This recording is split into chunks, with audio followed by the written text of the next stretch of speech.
Welcome back, Chappelle. Welcome back, Honors. Welcome back to these communally shared flips that we're throwing together right now.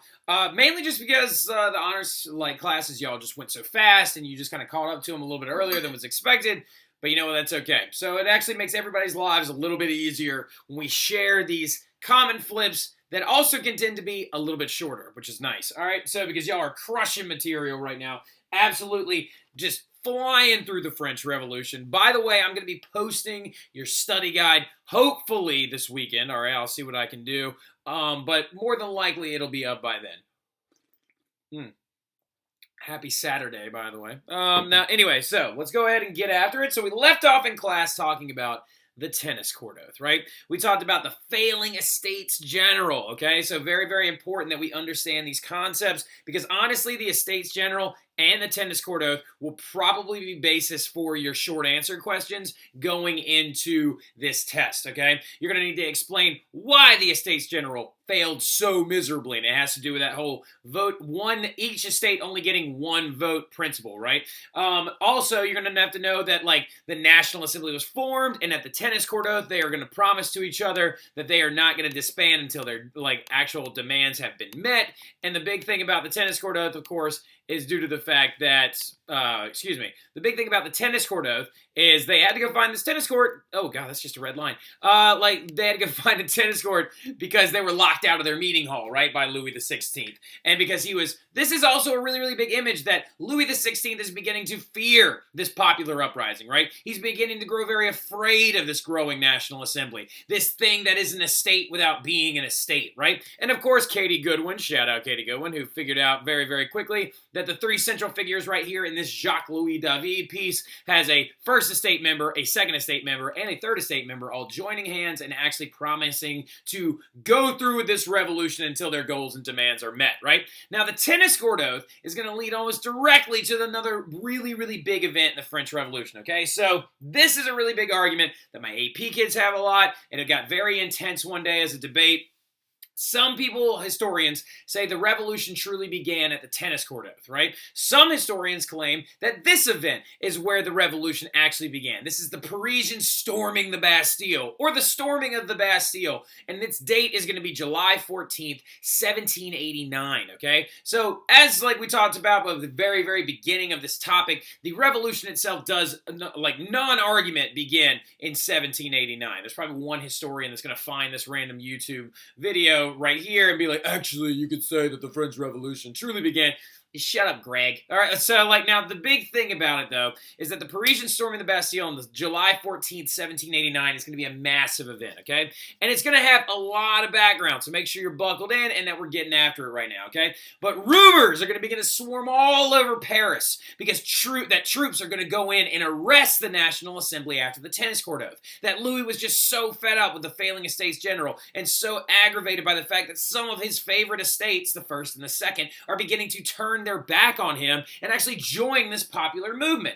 And so you've got several different groups of people that are actually getting very upset right now. But Louis begins to actually bring military into Paris. Now, some of y'all are immediately saying, well, Mr. Terry, I thought that Louis didn't live in Paris. He doesn't. He still lives in Versailles, which is 13 miles outside of Paris, and the Estates General is occurring at Versailles. That is where the Estates General is actually being held, okay? So he sends troops to Paris because he believes that at any moment the people could actually collaborate together, get together, form a National Assembly, National Guard, National Army, and actually possibly have an uprising or a violent revolt in Paris, okay? Now, really, really quick, big thing also, you may want to start highlighting all the event titles, or you may want to start using a different color ink to write your event titles down, because you're going to need to know that the Parisian storming the Bastille is an event in the French Revolution that you're going to need to remember, just like the Stamp Act was in the American Revolution, all right? So getting back to it, though, rumors are beginning to swarm all over Paris. Military troops are being stationed in and outside of Paris. This is making the people of Paris very uneasy, right? The urban workers of Paris, at this point right now, leading up to this, had been left very hungry hungry and angry during the Estates General. When I say the Estates, I mean the Estates General, okay? And a lot of this is due to those bad harvests we were talking about. So not only do you have bourgeois members that are mad because the Estates General is failing, not only do you have First and Second Estate members leaving and defecting to this new National Assembly because the Estates General is failing, but you also have urban workers in the urban groups of Paris, the urban poor, are very frustrated right now going into this event because they haven't eaten in weeks, right? So, well, not weeks, but they haven't eaten well in weeks because of stiflingly bad harvests and rising food costs, right? So over 800 people of Paris, one day on July 13th, 1789, and a group of people that was made up of the bourgeois, the urban workers, defected military members who were refusing to listen to Louis anymore.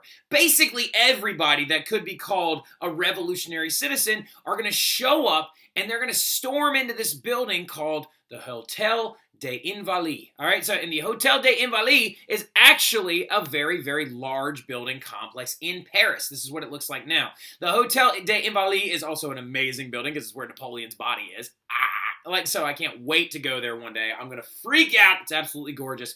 But the Hotel des Invalides is going to be stormed by this group of 800 people. And some of you are like, Mr. Terry, I thought we were talking about the Bastille here. Well, look, check this out. This event happens in two phases. One building gets stormed and then the Bastille gets stormed, okay? But the Hotel des Invalides is going to be stormed by this group of 800 people that are a conglomerated group of different members of the different estates and the urban workers and defected military and all these other people because they're freaking out. They're freaking out that the military is beginning to move into Paris, so they want to arm themselves, right? And the Hotel des Invalides is actually a retirement home for old military servants or servers or military action heroes. That's the stupidest word I've ever tried to say. Military soldiers that no longer are able to serve in the military, they go to retirement at the Hotel des Invalides. So according to the leaders of the revolution, the bourgeois, all these other guys, these defected military members, there's a buttload of guns in the Hotel des Invalides, right? Some are saying there are several hundred guns. Some are saying there are several thousand guns that are actually stored there, right?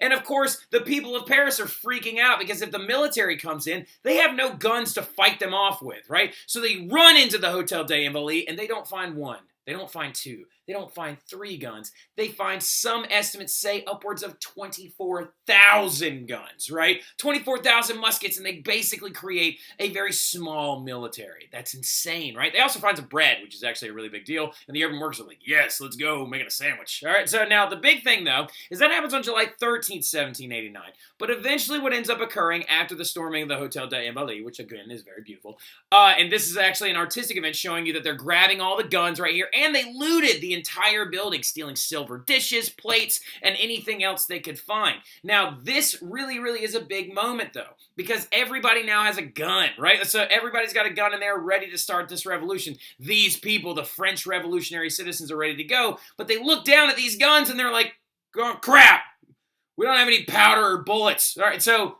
crazy interesting part of this, okay?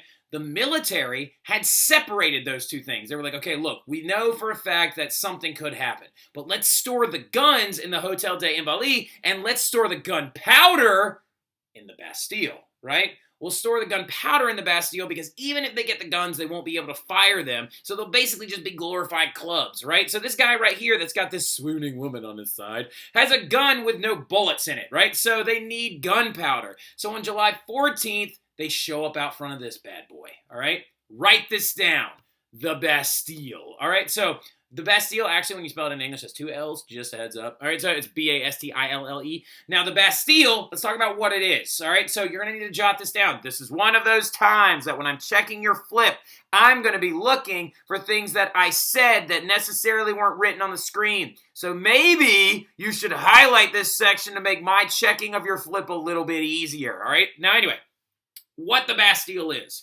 It is a medieval fortress, all right? So it is a building built in, some would say, arguably Gothic style. I don't really think so, but we're not getting into the architecture of the building right now, okay? So this is a fortress that was constructed in the Middle Ages to be a military garrison inside of Paris should Paris be directly attacked, right? But since that's not so much of a threat anymore, they had converted the Bastille as of I believe the 1500s, I'd have to double check that, into a prison, right? So they converted the Bastille into a prison because they were like, oh, well, if at one point it was really, really powerful at keeping people out, maybe it'll be really good at keeping people in, right? So they had some very famous prisoners in here. Voltaire, our guy Voltaire, was locked up inside of the Bastille at one point, right? So he actually was a prisoner inside the Bastille at one point. A lot of very famous people. The guy that actually sadism is named after, we'll talk about that in class a little bit, the Marquis de Sade, was actually a prisoner here as well. Sadists are people who enjoy hurting others, right? And so this guy actually, the origin of the sadist culture, literally the Marquis de Sade, was actually locked up in here. And he was actually transferred out 10 days before this event actually occurred. So this is where all the gunpowder is stored, right? All the gunpowder is stored inside the Bastille, and the Bastille is guarded by 80 Invalides, which are retired military officers, and also by 30-something Swiss mercenaries, right? And so they're guarding this bad boy, and they're like, there's no way that any group of people are ever going to have a chance of breaking inside the Bastille. Well, the mob that had stored into the Hotel des Invalides actually storms the Bastille on July 14th, 1789. They originally show up outside of it, and they're demanding certain goods. They're like, bring out the gunpowder and we won't destroy this place, right? Do it, do it, do it. And then the people inside the Bastille are like, no. All right, so, and they are refusing to do this, okay? And they actually storm inside of this little inner courtyard, okay? And they begin to, like, freak out, and they're flipping out, and one Parisian actually jumps up on top of this building that is actually in charge of controlling the drawbridge. And he cuts the chains, and the drawbridge comes flying down and actually crushes one of the storming Bastille members, right? One of the actual Parisian mob members gets crushed by the drawbridge in the entire thing. And I know right now Katie Goodwin's like, I know, it's crazy. And so they're now inside of the interior courtyard inside of the Bastille, and they're communicating with the governor or the warden of the Bastille through a crack in the door, right? There's a crack in the door, and they're like, let us in to discuss negotiations with you of getting the gunpowder, or we're going to burn this place to the ground, right? So, and the governor's like, okay. And they're passing a piece of paper back and forth within this little crack in the door. And then, like, eventually, the governor decides to allow the gunpowder to be taken away because they're like, look, if they actually try and take this whole thing on their own, they could burn this place to the ground. So he allows them in, but then on accident, one of the Swiss mercenaries or one of the Invalides lets off a shot, and so it turns into a big chaotic thing, and people start killing each other. Only 8 people that were guarding the Bastille actually died, but somewhere in the neighborhood of over 100 people that actually stormed the Bastille died while they were actually trying to get after all the goods and the gunpowder inside, right? But then what they do is they free the prisoners that are inside the Bastille to try and be a big mark against the tyranny of the monarchy, right? Because when you actually look at the building of the Bastille, it's kind of like a giant symbol of the monarchy itself. This big, disgusting, ugly thing that actually is looming over the people. And originally it was going to actually be converted into a public space, but it just hadn't gotten there yet. Now, the Marquis de Lafayette is going to be demanding these things and these different goods.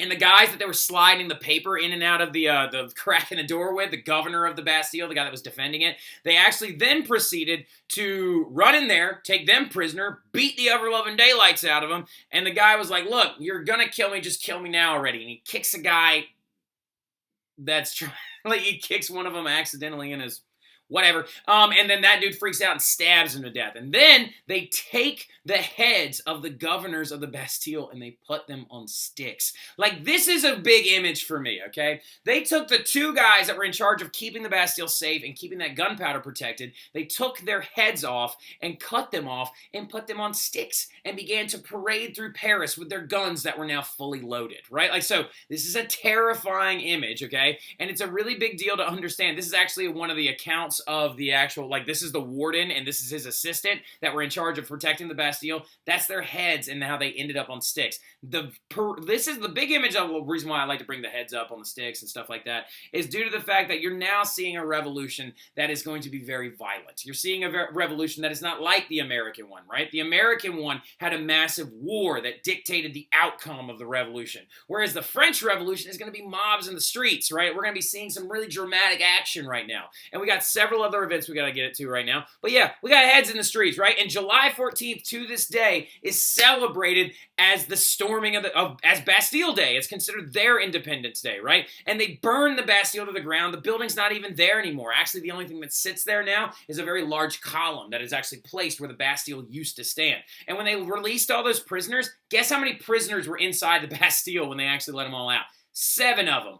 4 forgers, one guy that got locked up by his dad, like a lunatic apparently, and then some other dude, right? Like literally 7 people that were just released, and they were like, but they wanted the gunpowder. That's what they wanted, right? They had guns with no shot, so they needed to go get the gunpowder. But every single year in Paris, they have jets that fly over with the tricolor. They have fireworks outside the Eiffel Tower. They have this amazing, amazing light show every single year, and I want to go to it in Bastille Day in Paris so bad. Now, look, but the big thing is as of the storming of the Bastille, I will let you make your judgment call on which is the actual beginning of the revolution, tennis court oath, or storming of the Bastille. That could very well be a short answer question. I don't know. Might be. So now, anyway, but the revolution has officially begun, okay? And you've got a lot of really intense symbols of the revolution that are running around Paris right now. The big 3 are these right here, okay? The symbols of the revolution that is occurring in France are known by 3 vested images, and one of them is right down here. Write that down real big, and I need you to do me a favor. When you're in Mr. Mathern's class, I want you to violently yell this at him for no apparent reason, all right? It's liberté, égalité, fraternité, which actually is the 3 guiding words of the revolution, right? The National Assembly has basically created 3 big goals for their revolution, right? We want liberty, we want equality, and we want brotherhood, which is what fraternity is, okay? So, like, they want liberty, equality, fraternity, all right? So those are the 3 demands that they're making, basically, right? The guiding force of the revolution is these 3 words. Liberté, égalité, fraternité. All right, now, anyway, so also, you knew you could actually see a French revolutionary supporter if they were wearing 2 things, okay? One of them is called the tricolor cockade, right? Remember this image. Jot it down. The tricolor cockade, right? Cockade spelled C-O-C-K-A-D-E, okay? A cockade. Now, a tricolor cockade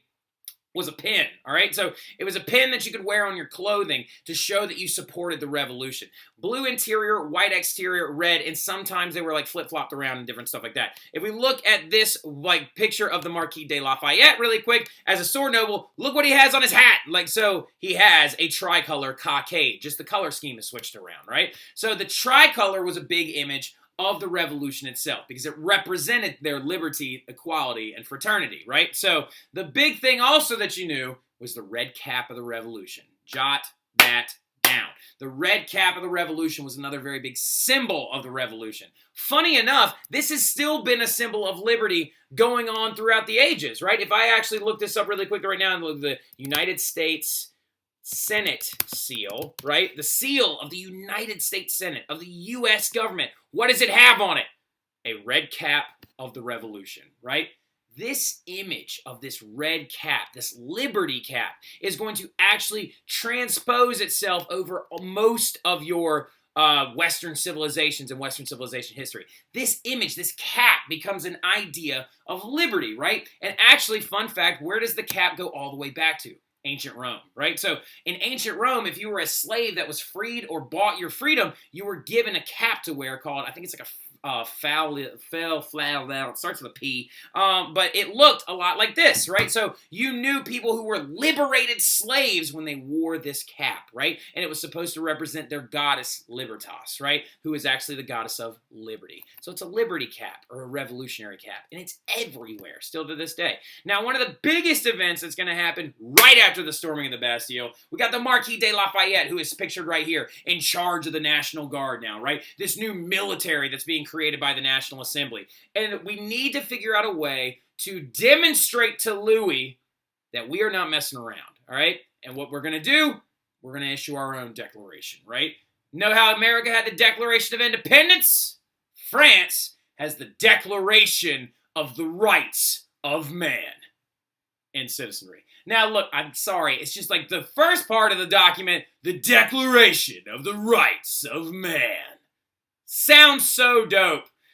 And then you got smack and citizenry on it. So it's actually the Declaration of the Rights of Man and Citizen, or and citizenry. And so a lot of people call it the Dormock. I call it the Dorm, all right? D-O-R-M, Declaration of the Rights of Man. So this is a full-on revolution now, right? Because now the National Assembly is even outlining their goals in a document, just like the Americans set up when they made the Declaration of Independence. Fun fact, speaking of also, guess who wrote this thing?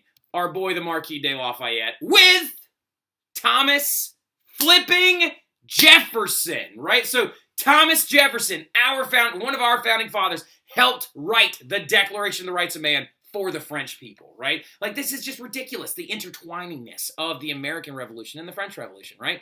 This is a full-on revolution now. So the first thing you got to do whenever you're creating a revolution, just like they did in America, you have to declare your sentiment, you have to declare your statement, you got to declare your intent, right? So the first thing they're going to do is they're going to declare the new rights of the people, right? The DORM, or the Declaration of the Rights of Man and Citizen, was going to be the document that sets the new rights of the men under the Revolutionary Party, right? So, and what that's going to do is going to create a country controlled by the general will of good.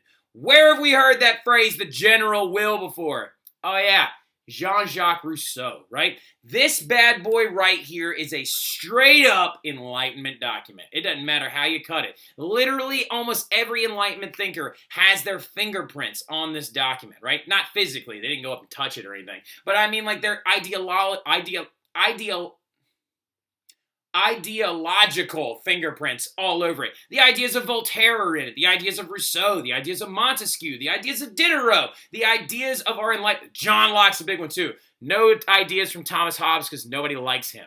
But like basically in a nutshell, bang, we now have a document that's going to set out the rights of man, right? Let's go over some examples of these declarations of the rights of man. Because do you think that there's a good to solid chance that this is going to end up on your test as an excerpt? Yeah. So like it's very simple, like rights that are going to be given to these people. Men are going to be born free and remain free and equal in their rights. Social distinctions may be founded only upon the general good. So what did it just outlaw? The estates, right? It's saying, like, we are no longer going to have these estates. There's not going to be first estate, second estate, third estate. These social distinctions will only be clarified if we all agree to them. Dope. All right, so now, the aim of all political association is the preservation of the natural imperceptible rights of man. That's John Locke right there, right? These rights are liberty, property, security, resistance to oppression. Liberty, property, bang! Those are John Locke's rights written directly into this document. The principle of all sovereignty resides essentially in the nation. No body nor individual may exercise any authority which does not proceed directly from the nation, right? That's the general will right there. That's Jean-Jacques Rousseau's idea. Basically saying that, hey, King Louis, the only reason that you're in charge is because we let you be in charge, right? All right, liberty consists in the freedom to do everything and injures no one else, right? So this document is so important, okay? Insanely important. So make sure you highlight it, you circle it, you make it look like it's exploding or something like that. It is going to be all up on your test, like crazy, okay? So that is some of your big examples, but it's basically just outlining your simple rights, life, liberty, property, things like that, right? So, however, it didn't get rid of the king. Now, this is very important distinction. The Declaration of the Rights of Man did not get rid of Louis, right? The French people still fully expected to have a king. They actually did not believe that they were going to get rid of their king. And the Marquis de Lafayette, like I said, he's now leading the National Guard, and he wrote half the document himself. That's insane. Now, meanwhile, in the countryside, so this is what the French countryside looks like when it's peaceful. All right, so whenever the revolution began, though, the French countryside stopped looking like this and started looking like this. All right, so, and it got insane, okay? The big crazy event that happens right after the storming of the Bastille, going from July to August of 1789, was this thing known as the Great Fear, all right? So the Great Fear is the name of the event. Right here is the name of the event. So if you want to draw that name in like a different color, Emma Lynn, I know you're going to be doing your big sashes that you're drawing in your notes now that are helping you remember all this stuff. Like, so, big thing, though, the Great Fear, July to August 1789, right? Riots are going to be breaking out all over the countryside. Basically, what's occurring all over the countryside of France is the poor are destroying and burning the homes of the nobles. The Second Estate, their homes in the countryside of France, and the estates that they own, and these large, big, landed, noble, passed down through generation homes, are being torched by the people that were forced to work there. The rural peasants begin to burn their houses, burn the nobles up like things to the ground, steer the horses. And here's the big one. Underline this right here. Destroy their old feudal contracts, right? Yes, right? We are basically having serfs right now deciding that they're going to do what to those old documents that keep them bound to the land? Ha! And they're just going to destroy those bad boys, right? The Great Fear is absolutely wild, right? Absolutely wild. Some historians may believe it might have been drug-induced, but we'll talk about that in class. All right, so now, anyway, but what is this a sign of? Why is this so significant? You need to write that question, and I'm going to give you the answer right now. What is the Great Fear a sign of? It's now got the participation of the rural peasants, right? The sign of this event, the Great Fear, means everyone is now involved in the revolution. Not just the urban workers who stormed the Bastille, not just the bourgeois who were mad at the Estates General, but now the rural peasants are also heavily involved in their revolution, and they're destroying the homes and the nobles and the states. And also the sign means it's spreading outside of Paris, right? It's permeating all other areas of France, and it's going all over the countryside, right?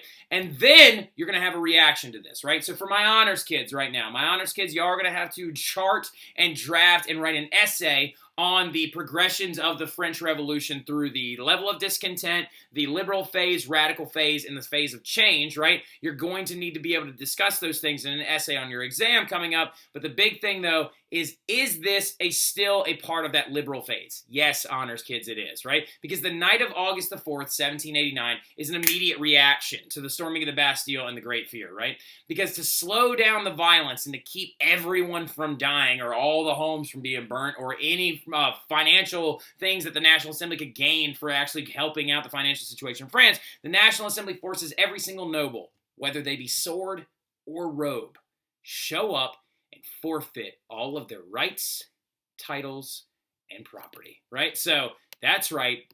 The Second Estate is gone, and feudalism is officially abolished. In one night in France, on the night of August the 4th, 1789, feudalism dies, right? So, this is an insane revolution that has already gotten so much done in less than a month, right? So, less than a month. This only took 2.5 weeks. This is wild. It's insane. And we will talk more about it in class, right? So go ahead and jot that down. Very important event. We'll elaborate on it in class a little bit, and I'll talk to you guys soon. Y'all have a great weekend.